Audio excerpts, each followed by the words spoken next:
You need me more than I need you. It's never worked for anybody from the history of time. It was not going to work for the United States, but that seems to be Donald Trump's negotiation tactic. April 9th, 2025, Donald Trump announces to the world that he's pausing tariffs because 100 countries want to come to the table and negotiate their trade deal. A complete story of not what happened. Let's rewind the tape.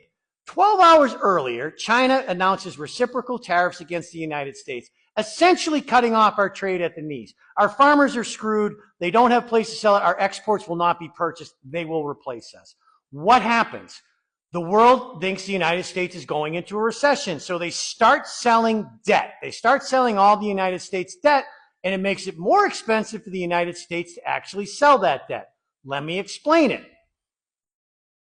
The green cups represent 39 cups, which is a yield of 3.9% of our bonds. We sell bonds giving a yield of 3.9%, which is still kind of expensive, but at least manageable. Since the trade talks and trade wars have happened, they have steadily increased where the Treasury has to sell them at a much higher rate, making it much more expensive, to the point where on April 9th, after the reciprocal tariffs, it spiked at 5%. We have not seen that type of action in the bond market since the pandemic. It went up 50 basis points in just a few hours. Now, he's telling you that he negotiated with all of these countries, but the facts are we're melting down. What does that mean? If you as a homeowner had a $300,000 mortgage, which is the black cups, and the bank told you that they were going to raise your interest rates by 1.2%, instead of you owing $300,000 on a balloon mortgage and all interest, you would now owe $410,000. You know that would be cataclysmic for you to pick up another $110,000.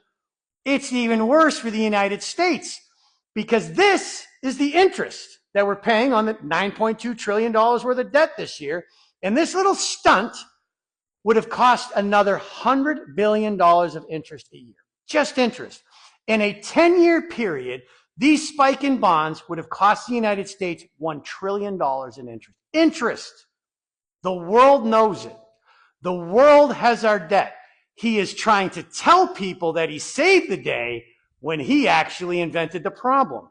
I don't know why people would think that China wouldn't replace us. It appears that Trump thinks that we're the only country that sells beef or pork or soybean, when the reality is China has already replaced us with Brazil, Spain, and Australia. It's not reasonable to think that he can win this war. They own our debt, so we don't have any movement at the Treasury. They can buy from other suppliers, but yet we think we're going to win. Do yourself a favor. Never say to anybody, you need me more than I need you, because we have isolated ourselves. We are getting our asses kicked up and down the field. And I'm not going to sit back and let him proclaim that he's got some magical thunderbolt and has all of these countries.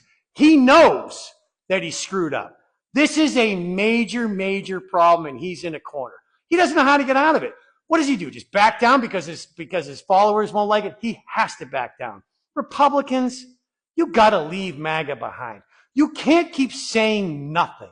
It is exhausting that we sit here and watch them take your honor.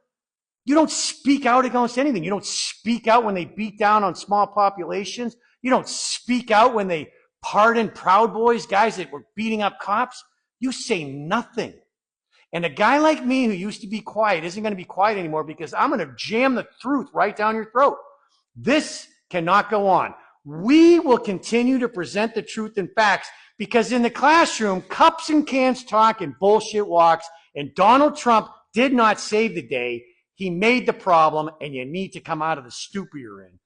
Hope you learned something. Hope you have a great night. Remember, I'm always rooting for you.